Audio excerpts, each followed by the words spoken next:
Hello viewers, আজকে বাস স্ট্যান্ডে মানে এরকম কোনো একটা দৃশ্য চোখে পড়বে সেটা ভাবতেই পারিনি। মানে একজন বান্দর খেলা দেখায়, সে বান্দর নিয়ে যাচ্ছিল। আর আমাদের বাস স্ট্যান্ডে এমনি সময় যে বান্দরগুলো থাকে, সে বান্দরগুলো দেখে ভাবছিল হয়তো তাদেরই কোনো একটা বান্দরকে মানে সে ধরে নিয়ে চলে যাচ্ছিল।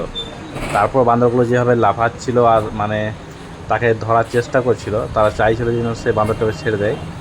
কিন্তু সেই যে ব্যক্তি সে বান্দরগুলোকে ভয় দেখাচ্ছিল, মারতে যাচ্ছিল, তাতে সে বান্দরগুলো কিন্তু তার কাছ থেকে চলে যায়। কিন্তু তারপরেও বান্দরগুলো কিন্তু যাচ্ছিল না, খুবই লাফাইছিল আর লোকটাকে ভয় দেখাচ্ছিল। যেহেতু আমাদের বাস স্ট্যান্ডের মধ্যে না লোক ছিল বলে মানে বান্দরগুলো কাছকে আসতে পারছিল না। তারপর সে ভয়ে বান্দরটাকে একটা ঝোলার মধ্যে ভরে তারপর যেতে লাগলো, তাতে যেন বাকি বান্দরগুলো তার কোনো ক্ষতি করতে না পারে। তারপর বান্দরগুলো মানে চারিদিকে তাকাতাকি করতে লাগলো যে আরে বাবা, ওই বান্দরটা কোথায় গেল। তারপর আগের মতো সব নর্মাল হয়ে গেল বান্দরগুলো।